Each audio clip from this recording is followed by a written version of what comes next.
I'm Seamless, and this is Q&A week 3. That is like on the 4th or 5th week actually after when the first week started, because I didn't do it the week before. I actually did do it in time, but then I deleted the whole thing by accident along with a bunch of other stuff. It just really annoyed me. Anyway, we're doing it now. And before we get started, I'd like to say a big old thanks to Razer for giving me the Razer Blade Pro that I've been using. Check them out. Link in the description of this video for the whole the Razer Music Zone thing. Razer Zone. And it lots of tutorials from like pretty big producers telling you actually useful stuff. So go check them out. Also, if you like Splice, if you would like a free trial of Splice for 1 month of Splice Sounds, please also use the code in the description of this video, Seamless17, and it'll hook you right up. So yeah, let's do this. Right up on top. Hey, Seamless, do you have any advice for combating the disease of constantly comparing your own work to other producers? I think it's incredibly destructive. However, I cannot seem to stop doing it. Sometimes to the point of questioning my own abilities and considering whether or not producing is for me. So, from an artistic perspective, it does seem a little bit like a stupid thing to do to be copying people. There's the quote out there is like, you know, good artists copy and great artists steal and that kind of thing. I think Picasso said that. Maybe. But it feels weird and dirty, but when you are the ones creating the music, like the way that we are, from nothing to everything, like you're doing not just the artistic end of it, but also the engineering bit of it, you have to consider the engineering bit of it, as much of it as it's applied, it can be applied artistically, it is still a science. Which means that learning how to do that kind of stuff is you do that the way that you learn actual science, which is to copy stuff, to recreate things, to redo stuff, and to replicate things. That's how you learn major actual sciences, so that you like learn the rote stuff about like, you know, basic and regular things. The artistic side of it is about applying that knowledge in ways that's interesting, but you still need to know what the ways are, you know, kind of thing. To that end, I think copying people is a great idea, because it's all about filling in your mind the tolerances of what you understand to be good music, because you've been listening to stuff your whole life. So naturally, when you want to go make it yourself, your idea of what you want to make, however original it's going to be, is still going to be an assortment of things that you've heard at some point in your life, because what the hell else could it possibly be? And so you want to analyze what that is, and from there you can find your concept of what good is. But that still involves a little bit of copying. It's kind of still a good advice when you are blending like genres on purpose. Like if I wanted to make a metal and an orchestra track, like it really helps to know how to do the metal and how to do the orchestra as wholly separate things, so that when you merge them, you know what things to keep and what things to not keep. Like what makes the orchestra thing feel like the orchestra besides just the instrumentation, that kind of stuff, and what does metal make it feel like the way that it is, and like what parts of that can be saved when you blend the two of them together. You make certain choices, like, you know, maybe you don't go so hard, maybe the tracks doesn't have as much of a incredible bass presence because the orchestra kind of texture doesn't really feel that way. And on the other end of it, like, it does go a little bit harder. There's guitars in there, maybe they're not like on stage and recorded together with the stuff, maybe they're like actually close, like up inside you, and that's not something that tends to be, you know, an orchestra thing. So like that, those are the considerations that you make when you are kind of blending that stuff together. And like, you're going to do that, you're basically doing that too when you are trying to create your idea of your own style, is that you're blending, you know, stuff that you've heard before. So it should help to know how to do the stuff you've heard. And it's a pretty brute force way of doing it. It's just the way that I approach it, but that's my recommendation. Well, which is also this, your whole question was how to stop doing it. Well, like, I don't recommend you stop is kind of the point I was making. Don't get so muddled up about it. Scrolling down. How do you not get frustrated when you're out of ideas? And have you ever fucked up an FLP and thought to yourself, damn, that could have been so cool? Okay, so all the time I have gone too far on projects and like could not get them back from some place that once had potential and then squandered utterly, and bad ideas. I do that all the time. You've even seen me do it in certain tracks from scratch that probably could have gone places, but that didn't, because I was just like, I produced myself into a corner and didn't really feel like unfucking myself. So that, yeah, yes, is the answer to that question. But as the first bit, how do you not get frustrated when you're out of ideas? It's all about perspective. Because I've been doing this long enough that I have been through so many slumps. So many, like, just like, I don't know what I'm doing. I have no direction. Like, I have no idea what's happening. And then, like a month later, I'll be like, I have every idea. 16 videos at once, like, kind of thing. Like, I've been through so many over and over again that, like, it's hard to really get it, for me personally. It's hard to give into the despair because it's like that feeling of like I'll never know anything anymore. I'll never have any ideas. Like I've had that precise feeling, and it's never come out to be that case. So I don't really trust that to be the case. And so then it becomes easier to do the solution, which is to find as many different ways to approach the thing as you can. And I talk a lot about how different plugins are really just rearrangements of the same ideas. Like FM is the same on every FM synthesizer just because that's how FM works. But the difference between plugins are about what the developers allow you to do with it and the way that they show it to you. Even if you have a pretty firm understanding of FM, and if you're pretty good at using like FM8, for example, if you start using another plugin like Citrus or even like Serum, for example, even though the levels and the outcome and like the truth of like your setup is still the same, that it's a different thing actually makes you think of things in a different way and nets you results that you might not have considered just because you went down a path that you're not used to. That's usually what like running out of ideas are, is that you're just bored with things you already know how to do. And it's a bit of a catch-22 to be like, okay, so I have to do things I don't know how to do. But you know, it's this direction of like focusing on a different angle is more like finding a new way to do something you already know how to do to make it interesting again. Of course, it's also fun to learn new actual things, but you probably already knew that. I'm beginning to FL. Not sure what genre I should start with. What should I start with in your opinion? Whatever the hell you want, man.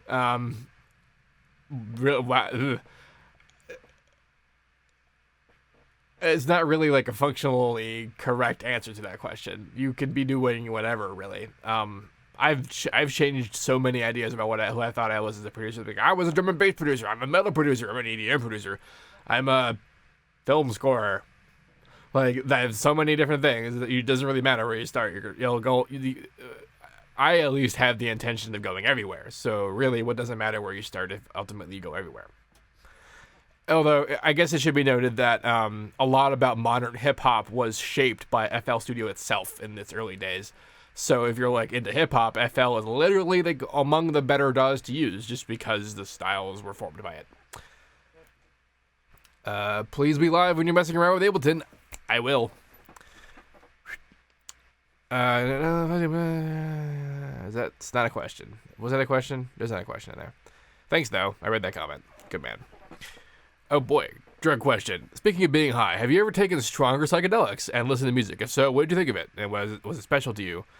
So let's actually just sort of talk about drugs for a bit, right? Because I mentioned before that I smoke marijuana. I live in Massachusetts, by the way, as it's a legal state. And I have done harder drugs. And here's the thing that I thought was interesting. I had never done any of this. I didn't even really drink. I have had drinks. Like, my dad's big into wine my whole life, so like I've had drinks. But like, I wasn't really a big guy into drinking or doing anything at all until like 4 years ago, like 3 or 4 years ago. And then I just kind of went hard on everything. Not on like the hardest drugs, but on just kind of like regular drugs, like weed, because weed's great. But all the way up until then, though, pretty much my entire friend circle had already been pretty hard onto that stuff. And I went to a performing arts high school, and everyone back then, all ill-advisedly, because you shouldn't be doing that when you're that young, but everyone, everywhere, all the time. So like, I had a lot of interesting information, not necessarily misinformation, but interesting information about what the whole business was about. I bring this up because when I first started doing it, I really thought that I would have some kind of boon towards like producing. That I'd be like, oh, cool, let's like go be super artistic all of a sudden. And like, I didn't quite understand that like, it's a little bit like being drunk and that you need to relearn how to do things. And in the beginning, I could barely operate my computer, let alone produce actual music. Now, years and years later, it's basically second nature. I almost don't notice a difference between being high and not in terms of like production creativity. And a lot of that has to do with just because some of the things I think about, it's not like when I'm not high, I don't remember them, you know? So for all I know, my high and not high creativity are just the same. Think about that for a bit. Insofar as LSD, I have tried that. I have also did mushrooms. I didn't get a chance to attempt to produce on mushrooms, but I don't think that would have gone very well. I have done so on LSD, and I didn't get very far. I actually did get so far as to operate the computer, but I did not get so far as to produce anything worthwhile. I made a beat, and that was it. That was as far as I could get, because that was literally all that I could take up in terms of what I thought was awesome. I had listened to music, and actually, I listened to a Dylan track in a car. This is important because in my regular studio setup, I don't have the best sub response to things. I can get it if I push it, and I can also like stand up if I like want to like monitor it or whatever. But I listen to a lot of things without really having that kind of bass, and a lot of Dylan tracks are very like full, right? They're very dense. I don't like that about them. I like them, but some of them go even far for me.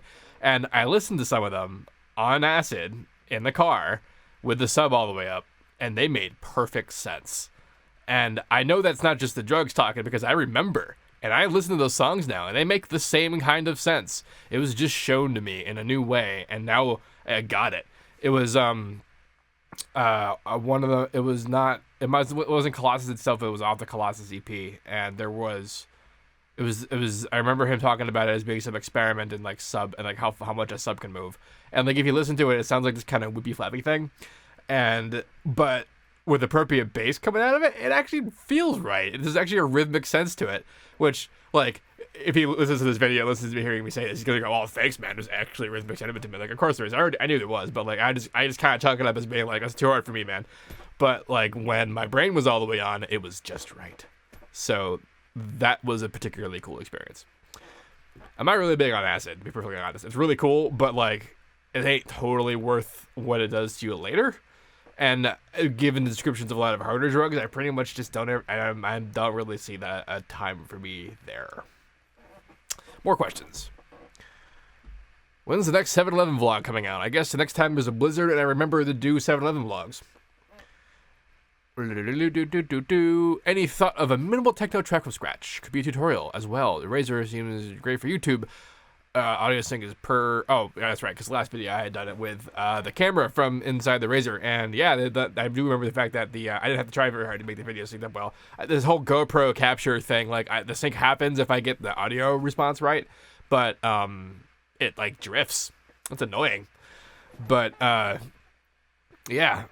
So here's the thing about minimal stuff. I have had this challenge my whole life. Like when I first started producing in high school, before I knew anything, before EDM was even a word, because this was 2004. The guy that taught me, the guy who ran the electronic music production class that I took, he was really into atmospheric stuff. He didn't really like beats. He liked like vast trancey things.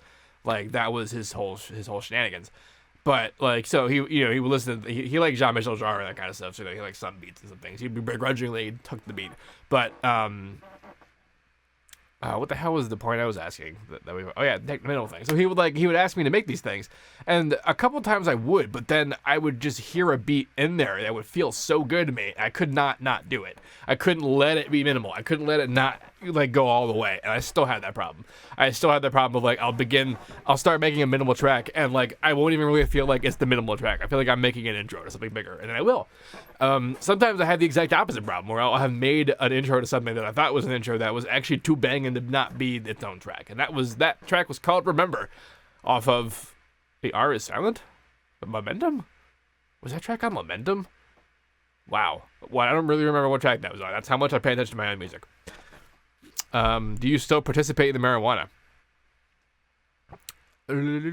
How do I add contrast to make the melody more interesting? All right, so this can be generalized into a pretty big point about solutions to this kind of stuff. This is a flow problem. This is you listen to a thing and it isn't making you feel the way you want to make it feel for a number of reasons. It could be not a very interesting melody. It could be like not the right chord progression. It could be not the right beat. All stuff as it adds up to being the flow. And I've always said that it's very easy for humans to detect a problem in a pattern. If you can hear in any pattern at all, I'm not talking about just like, musical patterns, but like, the one my dad pointed out to me once, it was about like window blinds, like blinds for windows. If you see how straight they are, you can tell very easily if one of them is even like a tiniest, like fraction of a degree off. And if it's in its angle, you can pick that up like that, just freaking nail it. We have this exact sort of ability when we listen to music, and it had this idea of flow in there, and that ability is to detect when it's not flowing, to hear a jarring like kind of moment in there. And when you hear those moments, it's important to just focus on when they happen, not so much to even begin thinking about how you're going to fix it, but just to note when it happens and precisely when. And like, then, you know, this is where you start the A and B, like the section against itself a billion times, you loop it 100 times and isolate where the problem lies. Like, identifying where the problem lies is the most important thing, the most important part of this, because the solution is super easy. It's to identify where the problem is and then move every part of it around until it's not a problem. And like, you might not know why, you might not have a plan, and it might not make sense as to what the solution actually ends up being. But the idea here is that if you know where the problem is and you can just move until it's fixed, you just do that for everything that feels like a problem. And in doing this, you'll discover so many solutions and so many problems, and eventually you won't have to do this a lot because you'll just do the right thing first. This is, I'm really just describing to you the basic accruement of experience. Those were some words. Yeah, so, melodically speaking, if you had a not very interesting melody and you wanted to like spice up some stuff around it, like, you just do that and then put things around until it sounds good. Like, any kind of questions anyone has ever had about like anything beyond that, about like how does one know? It is because they've done that until they knew. And like, you might be thinking like, okay, well, come on, I'm talking about like, I want to learn music theory. You must know music theory. Like, just tell me give me the graphs and stuff. And like, sure, but none of the things anyone has ever talked to me about wanting to make in any of the music we've listened to has done anything more than step one of regular music theory. Like, even Haywire tracks, which are just this, like, are like one or two more steps more complicated than regular music theory, because they've got like jazziness in there and 7 chords, which exponentially complicate matters. But point being is that like, we're not doing crazy music math. The music math we're doing is done in like the sound designing and the cool parts of that, but like the actual melodies and stuff, pick a key, put some notes in the key, have some fun with it. That's how I approach it. Like, I get that it's very flippant to like, you know, musical understanding, but it's less about learning what the way to do any of this is, the way with like the melodies or whatever, because it is really all about you. It's about your idea of why you think it sounds wrong, because like, while the music theory exists because people try to generalize that feeling of like, okay, how do we know what's right? And that's where they came up with like, you know, harmonies and chords and keys and that kind of thing. And that's what theory's purpose is. But beyond that, after that, like, what you like about it is still a you thing, and your idea of what's enough or not enough contrast in a melody is something that you gotta like kind of parse out for yourself, because like, you might show me the melody, I might go like, that's too much contrast, wow, you want more than that? Like, or on the other hand, I might listen to it, it might just be like one note for like a minute, and you're like, I want to add some contrast to this melody, and I'm like, cut it in half, move up part of it. I could, you know, who knows? So it's, I hope any of that was helpful. Produce high, just an essay question. Who are some of my idols? Jeez. It's interesting. I don't know, honestly. Like, I can't think of anyone, like, because anyone that really ever approached that status for me, and it's been a couple people, like, I was really into Pendulum in like, you know, 2005 and 6 and always, and before I knew a lot about producing, I like idolized literally Rob Swire. I like emailed him, or I tried to anyway, that kind of thing. But like, as time went on, it wasn't so much that like I got bored. I still love the music, like I love those Pendulum tracks, but they're not the like tour de force of production that I thought they were at the time. I really like hammed them up in my head for some reason. Like, I was super hyped about, like, because I couldn't do it, and like anything I couldn't do obviously must have been like amazing, because I was full of shithead. But like, so that's what happens to my idols though, and because like, if you think about it, that's what happens when you idolize anything. Like, you're idealizing the hell out of something that necessarily cannot possibly live up to that. And the more you learn about something, the more that becomes perfectly well illustrated if you're paying attention. So, I more idolize like actions, like accomplishments. For example, I bring up, like, as far as inspirations go, like I bring up Noisy all the time, and it's because some of their older tracks literally inspired me to want to do that kind of music. And it's not even so much that like I idolize them, I just idolize that they did that.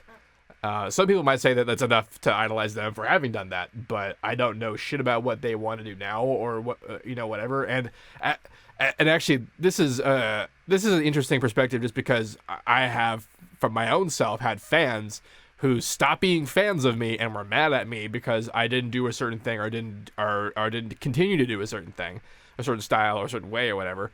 And so then it would be weird if I idolized a group of people for a thing and thought that like they are those people for that thing that I'm idolizing for, and as if I sort of expected them to kind of continue to embody that, when really the second they were done with it, they were done embodying that. And that's kind of why, it's sort of why, if you think about it, as an expression, music is sort of put down, is so that expression can be expressed, and then you can sort of move on to more things. So yeah, that's sort of why I feel like, Skrillex is another great example, because I idolize the hell out of like Scary Monsters and Nice Sprites, and also like others on that album. I idolize other tracks of his, but I wouldn't really say I idolize him. And especially, and this is different, and this is like a thing for me, and it's because this is like why I like this music, like why I'm into this stuff is for the engineering, and like I idolize the Skrillex stuff because of the engineering, but he himself at least says he does not remember how to do that, and doesn't really have much of a command on the engineering as I do, but he still does this stuff. And I'm not saying he should. I'm not saying anybody should, because obviously he doesn't need to. He doesn't need more than whatever he's done to do what he's did. To do what he's did. Yes. But if I were to idolize him, it would be because he knew how to do that. It's because that's what I care about. That's the thing, whatever. So it's more like I idolize that exists, that it was done. I'm like, damn, dude, you did that. That's a lot. Like, that's great. And if you don't, like, if you did know, then I would think it's more amazing. And that's just sort of, I don't know, I guess I just have ridiculously high standards. Lots of musicians, though, I'll tell you what, like John Petrucci, Tosin Abasi, Gene Hoglan, Brendan Smalls of Death Clock. Oh my God! Like, if you want to talk about someone that like I might idolize just for like work ethic alone, not to mention ludicrous musical talent of like a varied and ridiculous range. Like, that's less idolation, like idolatry, adoration, as it is just like props. I guess that's what that is. I don't know what I'm saying. Like, that's, there's lots of ridiculously talented people that like deserve to be noted for how ridiculously talented they are. As far as like aspiration goes, okay, actually, I'll tell you what though. As far as like models I run by for like aspirations, it's actually more YouTubers than anything else. I'm a huge fan of what Day9 used to be doing for StarCraft. I guess he's starting to do more now for old StarCraft because they mastered the old StarCraft. But like, I did not play old StarCraft. I did not play Brood War. I played StarCraft 2. I lied. I did play Brood War, but I didn't like play competitively. I didn't play online at all. I just played against the computer and used cheats. But when StarCraft 2 came out, I got way into that, and he was helpful as hell to teach me how to do that stuff. And as an educational medium, for someone who was interested in being educated by that content, his channel was also really great. And that, for a long time, was a huge model as to how I did my channel. His whole idea of like having, it's not his idea to have like a show on a day. That's television 101. But like, he would have Fun Day Mondays and then Newbie Tuesdays and whatever, and I tried to do like Metal Mondays for tracks from scratch, right? Once upon a time, back when I had that kind of motivation to do that, and like How to Bases being on Fridays was a thing, and like for a while I had like a schedule about what things that would happen on what particular days, and that was because of him, because that actually led me to expect content on a particular. I mean, there's studies that show that people do this sort of stuff, so it's not like I didn't know this what you needed to do, but he was a great like YouTube role model. Along with him was also people like Level Cap from Battlefield stuff. I initially caught him back when Battlefield 3 was still like the main thing, and he would just, I just like watching his gameplay, and he was really good at the game, and he knew how to talk about why he was really good at the game. You see a theme here about what I like in people. Like, I like that they know what the hell they're doing. I enjoy this about people. I want them to be how people are. So, like, Day9, while an excellent StarCraft 2 player, can also intricately describe his excellence in playing so that you may be more excellent yourself. And freaking Level Cap, same deal. He could give you down to, like, the like bullet drop angle stats on all of his weapons, and like give you, and like not just like be a stat robot and use all the best guns, but like describe like tactics and why, and like how to leverage, even if you didn't like the best guns, like how to leverage other guns to do more specific things in specific situations. Like, if I ever cared to be a pro gamer in Battlefield 3, he would have been the guy who would teach me how. Like, that's how hardcore he was about it. Also on the list is a lot of like technical YouTubers, like tech stuff YouTubers. But the biggest one was Linus Tech Tips. I actually didn't watch a lot of Linus Tech Tips in like the first 2 years of his channel. He's already his whole people. There was already Linus Media Group by the time I was on board, and there were like people. It was a company. He had offices and shit.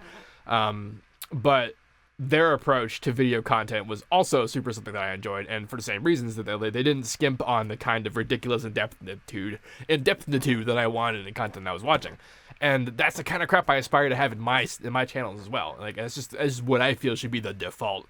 But of course, like nothing is gonna stop people from telling you they got what you want, even if they don't have what you want, because you will still click on it if you're lied to.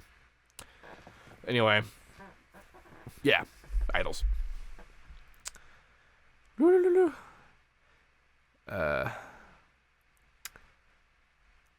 you ever been asked? What is a question you have never been asked? What? Also, I mean a music-related question. You are surprised? Yes, about me.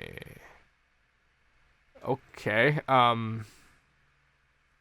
Musically, nobody has asked about. Okay, well that's kind of a thing because there's a lot of people.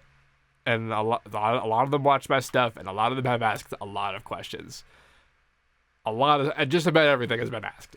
Like, this is when I'm looking around the room to try and find something to see, to be like, I wonder why they haven't asked about this. Nope, they asked about that, they asked about that, they asked about that, they asked about that. I've said everything about everything. I mean, I've done tours and stuff, so it's not like I haven't at some point, you know? Like, anything that's ever even been hinted about has been asked about, like, private or public. So, I honestly don't have an answer to that question. Damn. So, tell you what, y'all try asking me questions that you think I haven't been asked before. Let's see if you can. Can I make drop tutorials? I actually have done that. I've done that already. What is the lowest cost recording studio label you could offer as a monthly service? What? Oh, okay. I remember seeing this question before I did this video and also not understanding your question. What is the lowest cost recording studio record label you could offer as a monthly service? My answer to you is to try to ask that question again, because I actually think there might be a reasonable question in there that might be an important topic, but I honestly can't parse what. Wow. This isn't a question. This is someone spamming their mastering service on my channel. Nice. Battle between cool chords, melody, and cool sound design. I think it's possible to have noisier, hard-hitting basses along with dead mouse progression and breakdowns. Isn't there an actual dead mouse song? And I don't mean the noisier remix of that song, but I mean, isn't that song already kind of like that for it already? Like, the answer was yeah, of course. And this is actually to do with what I was saying earlier about what to keep from what parts of genres and things. I think Seven Lions and Coven actually do a really good job of merging the neuro stuff with the melodic stuff, insofar as they come at it from the melodic side. Like, I gave the example of the metal and the orchestra, but think about metal and just and this stuff, like metal and bass music. The problem with metal is that it's not very bass heavy. It's just extremely loud because every single instrument is full figured thing. That's all the whole spectrum. Like the guitar is the whole spectrum, and until you kill it with the EQ, and the drums are the whole spectrum to fill in the rest of it. And the vocals are very large, and the bass just isn't room for it. And it's following the guitar anyway, so who cares? So like that's just how that is. But so like a really solid sub that you get in EDM, if that existed in a metal song, it would destroy the mix. It wouldn't work at all. So if you're merging them two, you have to consider, well, what qualities do I want to keep? Do I want it to feel like a metal song with electronic elements in it, or do I want to make an electronic song with metal elements in it? So what's the difference? A metal song that with electronic elements that would take into consideration the main element in a metal song is the guitar. And the guitar, while being a very loud, very full spectrum thing, actually doesn't have the very highest of the spectrum because it's supposed to leave room for the hi-hats and the highest range of the vocals and that kind of thing. And also lead guitars and that kind of stuff. Bass and synthetic EDM stuff is perfect and full spectrum no matter what, until you make it not yourself, until you determine that it's not going to be. So when you just have those full spectrum elements against darker, not full spectrum sounds, it pops out and stands out in a really kind of a negative way for me personally. So to handle that, you need to shape the electronic stuff to look like the guitar. Sometimes you can just run it through guitar, like a guitar cabinet impulse response, and I'll basically do the job. But yeah, that's the kind of consideration you have to make. You have to shape the stuff to sort of feel like the core materials point. And vice versa, if you wanted to make a guitar in a synthetic track, the guitar would be really kind of too dark. So you either need to jack up the high frequencies with the distortion, or you layer some synths to give it that synthetic edge. But you still keep the mids what they are, because that's the point of the guitar, and you want to get that tone in there so you have the metal tone in your electronics track. So when you're merging melodic things with your heavy neuro stuff, you have to think about what parts of these you want to keep. What about the melodicness and the synthy clean prettiness, I guess those things you want to keep, and what about the heaviness of the basses and whatever, that aspect, what about that crap that you want to keep, and figure out how to best represent the best qualities, probably by sacrificing one or the other, by focusing, are you going to be a bassy track with melodic elements, or are you going to be a melodic track with bassy elements? Again, COVID and Seven Lions, I think, do a pretty good job of doing that, but again, they approach it from being like a melodic song with sort of heavier elements in it.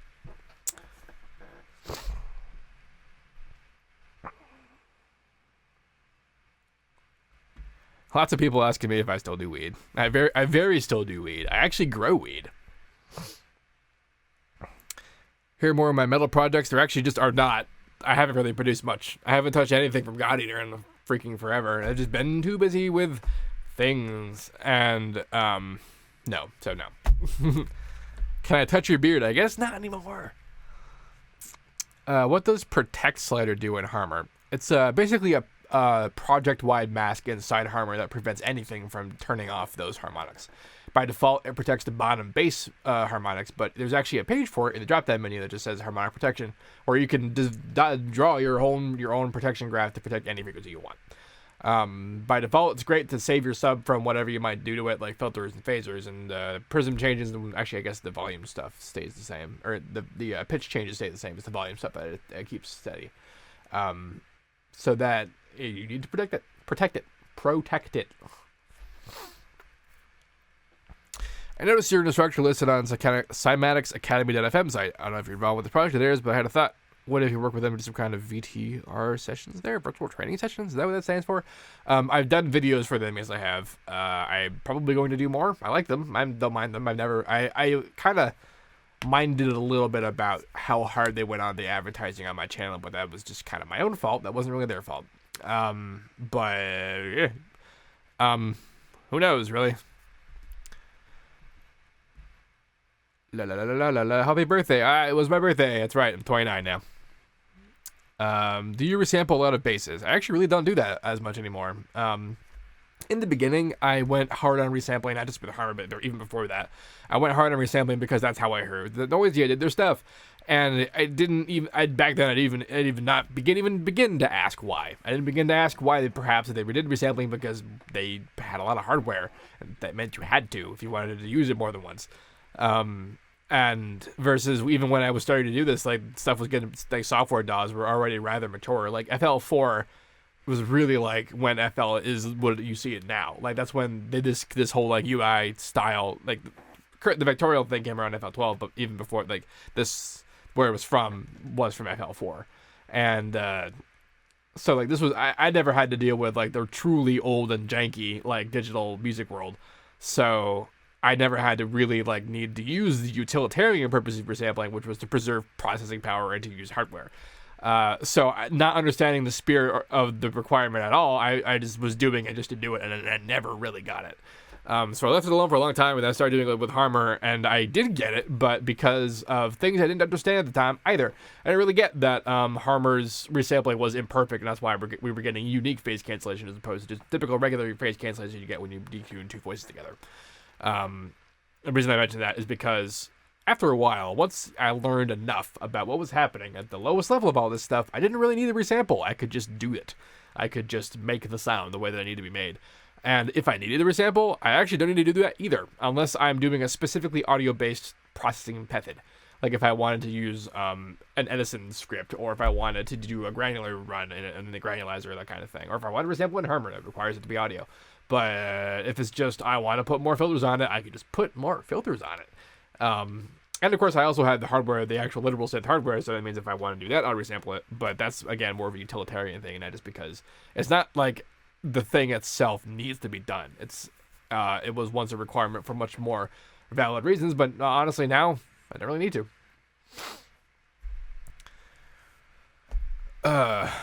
Recording lag. Okay, so I'm pretty sure I remember reading, yeah, so you need to make sure you're using the ASIO drivers that come with your audio interface. It should be in there in the drop-down menu in FL. If not, you probably haven't installed them, and I would recommend going to the website of the manufacturer of the device with the device name and finding the drivers in the support page. Had no idea you were a skater. Yep. Did you have a favorite skater or team growing up? I wasn't that hardcore into it. I wasn't like a like one of my friends was, and like I would watch X Games and stuff like at his house and whatever, and like he could come back with names, but I couldn't. I just like skating. I wasn't like, I didn't go to parks and like do the ramps and shit. Like I just seriously just like I lived on a big hill, so I would just go wee, skate around in a big old plaza and like jump up on the curbs and then skate all the way back up the hill. Oh my god, and go wee, yeah, and like that was kind of my kind of skating. If I knew about longboards back then, I'd probably have done that. Is there any way you could route audio from a web browser into FL so you can compress it or EQ it? Totally. Your depending on your audio interface, you might be able to do this with what your interface is, like internal stuff. I actually managed to accomplish doing this just fine with my audio interface's internal thing. But if you don't have that, you could do it the less interesting way, which is, well, interesting. Outputs into inputs, and your audio interface will do the job also. If you don't have an audio interface, you can get a piece of software called virtual audio cables. There's also Soundflower, I think, for Mac stuff, and what both of those things do is basically emulate broadening your ins and your outs so that you can route specifically things into specifically other things, and that should let you do that. I've never used either of those two things because I've always had the hardware necessary to just do that, so I literally cannot help you about making that work because I've never done it. I have never done it. Any planned music releases? No. With Splice, can you pay for single sounds individually, or is it only a subscription? It's only a subscription. Although, weird choice of words, because when you get a subscription, you still choose individual sounds individually. And you're given it's a credit system. You have so many credits, and you get download credits, and you just pick individual things. The amount of credits they give you doesn't sound like a lot of credits, but let me tell you, when you can pick and choose individual sample, and you can preview as many as you want. You can hear them, you can listen to them. Of all the whole huge pack, how much of that whole huge pack you actually probably didn't want to buy? How much would you charge me to email me a track so you can email me feedback? I actually have a service for this. It's I'm blanking on the charge. Jesus, I'm pretty sure it's $15 for half an hour of music feedback, and I guess you can email it to me. But here's the thing. I'm having a huge problem lately with being a gigantic, huge flake, just a giant, just failure of organization. And part of the reason why I do everything like those services, like with like on Skype, like the reason that I schedule them with Skype is to force me to actually do them, because you're right the hell there. You're giving it to me, and we're doing it right the hell then. If you give me like, okay, I'm gonna get it done in a week, like it's so gonna fall off the wayside, and I might even just forget about it. And despite me giving, like, I have calendars, I have reminders, they're all linked on my phone, and like it's a problem, man. So like I can do it. I'm just saying you probably don't want me to. Most effective results. Okay, so as someone who believes the simplest approach to producing something produces the most effective results, do you believe that the very complex processes you go through to create your sounds are necessary to recreating them? Absolutely not. You are absolutely correct that the simplest approach is always the best approach, but it's very often difficult to know what that approach is, especially if you have a sound in your head and you don't really know how to do that, like straight up, then you're going to have to experiment. And then you might get there eventually, but who the hell knows if the ways that you chose to get there were in any way the smartest path. Later, like when you having done certain things, like this is how like reverse engineering is great if you have the actual thing to look at, because then you can determine for yourself if perhaps you could accomplish similar things in simpler ways. Recreation by itself is necessarily a more complicated process than just making a sound, unless a person like was themselves comparing their creation to their own thing in their mind and they very strictly stuck to that. What they're doing is just doing stuff until it sounds good. And how hard is that? Like, it's not. It's a lot of fun, actually. It's one of the great joys of life. But recreating that is necessarily necessarily a lot harder, because decisions that were them just flinging knobs around or are things that I have to very carefully attend to and check and do. And that's if I know what the exact process was. If I don't, then I have to attempt to get there in a completely different way from however the original creator did it, which necessarily means complication. In extremely rare circumstances, I might actually find the simpler way of doing it, but that will usually be because I might have prior knowledge to that particular sound. What about the MIDI bass? Well, I got the MIDI bass, and what about it right now is this guy fits on this guy, like so. Ooh, actually rather stable.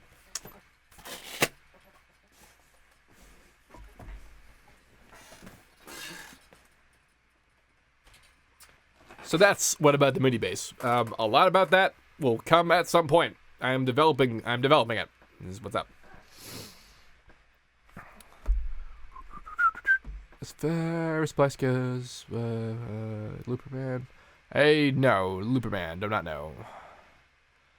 Honestly, I'm not big into samples, and part of it, honestly, is because of the way the ecosystem works. If Splice had existed when I was a brand new producer, I'd probably be a very different producer, because I was very sample-driven in the beginning.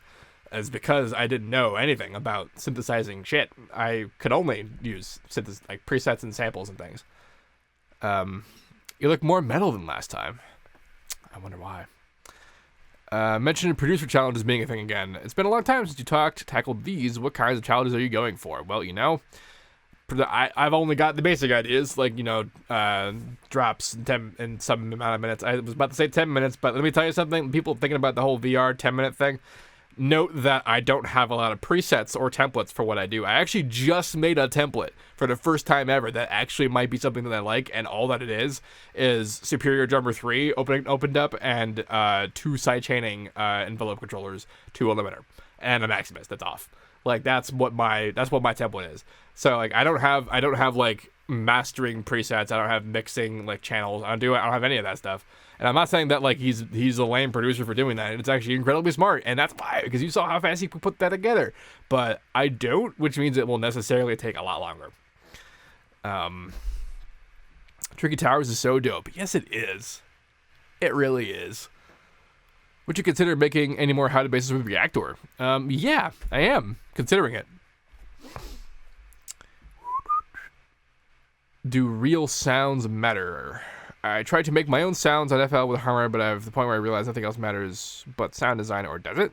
Which is why I'm asking you, do real sounds even matter? Truly be good, or none of it sounds realistic? Yes.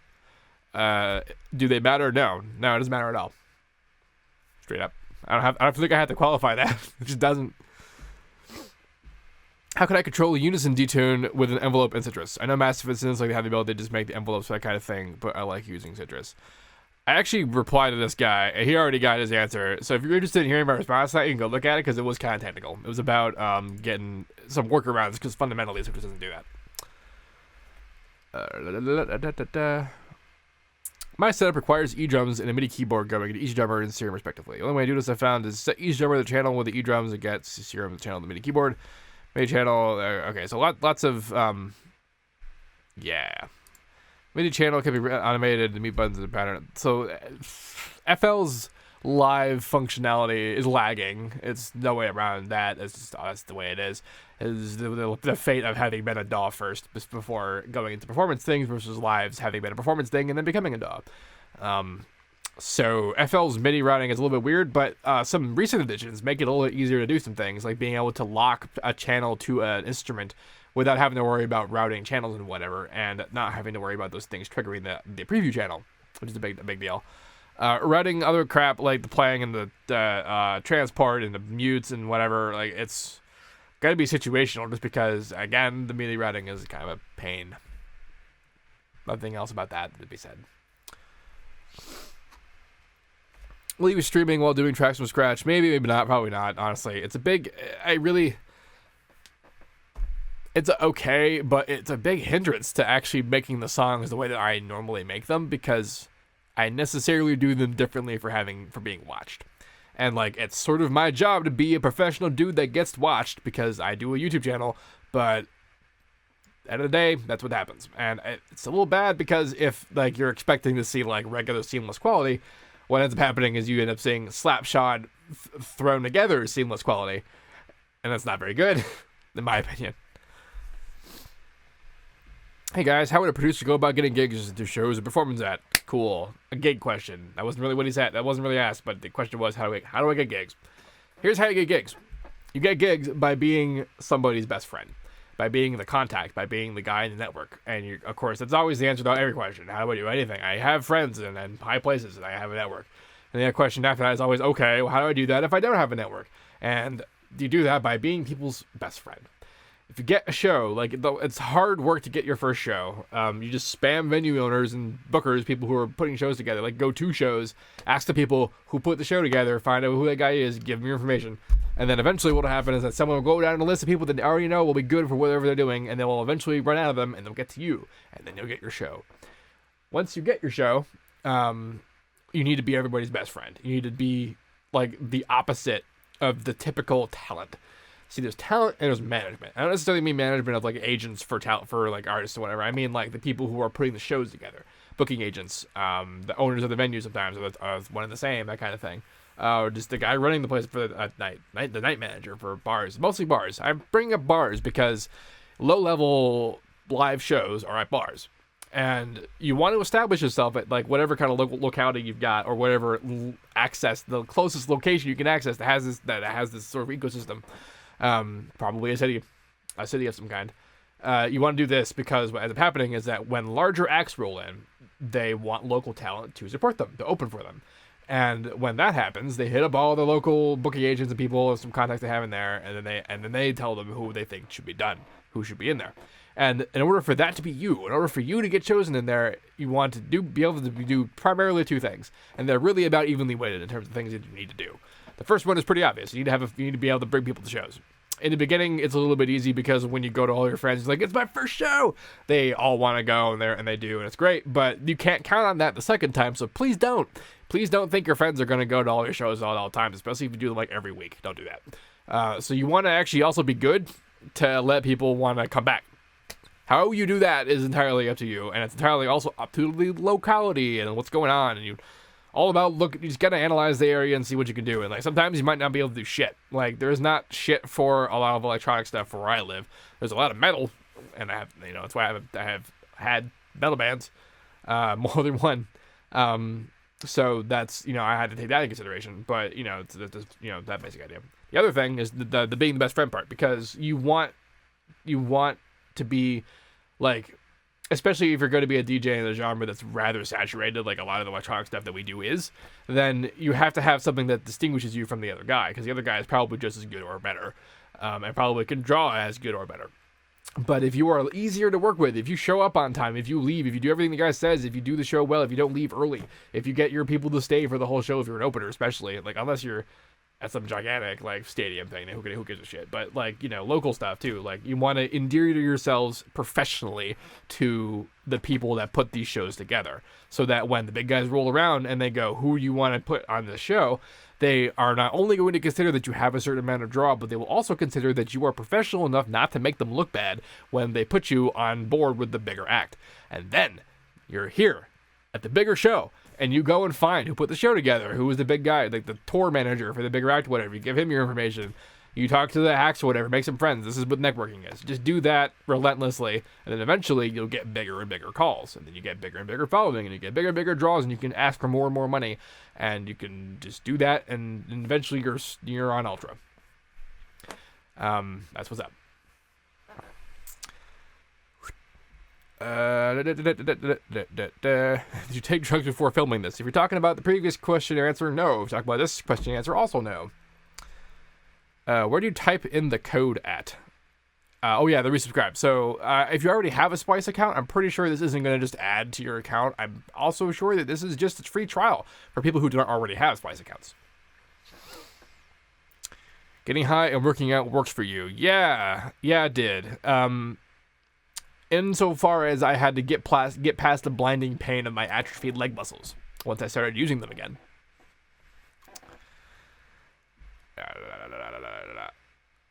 Actually, that's pretty much it. Cool. So we pretty much asked all the questions.